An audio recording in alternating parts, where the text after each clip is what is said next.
Hey folks, what's up? This is Michael in the wee hours of the night on the graveyard shift with your daily trivia question once again. I had a night off. It felt good. I recharged my batteries, but I'm back to it, and I hope your week is going well. These blazing summer temperatures, I love it. I love this kind of weather, folks, and I've waited for it for a long time, so hopefully it'll continue. So the answer to the previous trivia question was the top secret code name of Deep Throat. That's what I'm talking about. There's no better top secret code name for a political conspiracy like Deep Throat. Just the sound of it just sounds cool. Anyways, remember, this is right in the middle of the Watergate scandal, the 70s. This was a huge political controversy for the Republican Party from, I think, 1973, 1974 onward. This would eventually lead, as we all know, to the resignation of President Nixon and prison terms for multiple members of his cabinet, based on the work of Washington Post reporters Woodward and Bernstein, very famous reporters. Now, a key, and what a lot of people don't know, is a key and top secret source of information. And all journalists, all good gumshoe type of journalists have sources. A top secret source of information that was carefully and strategically used by both Woodward and Bernstein, reported to write and publish the series of Watergate articles. They reported to both of them. They introduced the misdeeds of the Nixon administration to the general public. His alias became known as Deep Throat. Now, you can't make this stuff up, folks. This guy was a true real life character who was feeding these two reporters for the Washington Post information. Now, and for more than 30 years, Deep Throat's identity was one of the biggest mysteries of American politics, true story, and journalism, and the source of much public curiosity, speculation, and over the years, actually criticism, as far as using sources for journalistic purposes were concerned.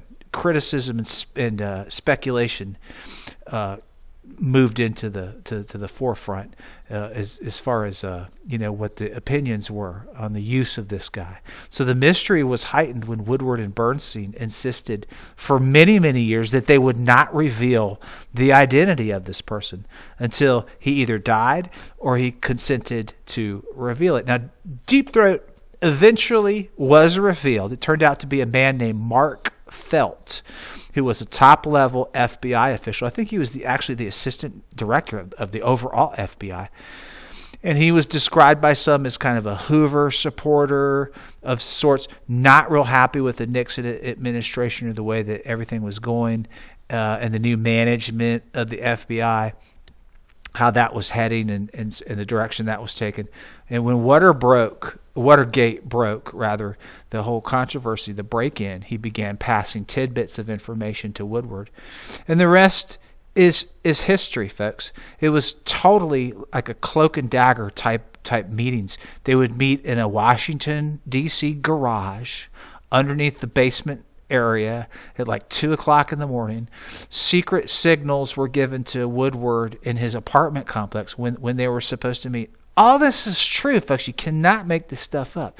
It's a big, huge political cloak and dagger type of a controversy. Now, a couple of cool geek factoids about the secret Deep Throat. The whole Deep Throat mystery, as well as the entire Watergate scandal, is depicted in an outstanding movie called All the President's Men, based on the book. If you've never, and Woodward and Bernstein, of course, wrote the book.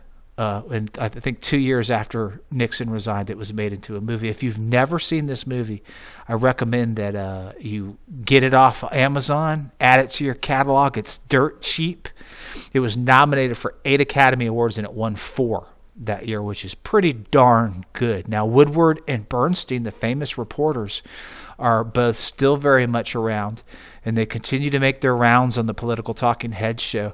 Bernstein in particular you can find on Face the Nation. He's a regular consultant on CNN, and Woodward pops up just as often on various other TV stations when they're talking turkey about politics. Both of them have continued to write really good books, actually. So that's the secret Deep Throat. All right, folks, Friday is right around the corner, but we got to get through Thursday first. So for June 2nd, brand new trivia question. Check this out. This is a cool trivia question. On this day in 1933, President Franklin Delano Roosevelt had this installed inside the White House so he could use it for therapy and rehabilitation for his polio. Be careful, folks. There's a lot of stuff that could fit into this. So good luck. Have a good day. Stay hydrated, folks, if you're going to be out. And as always, thanks for everything you do.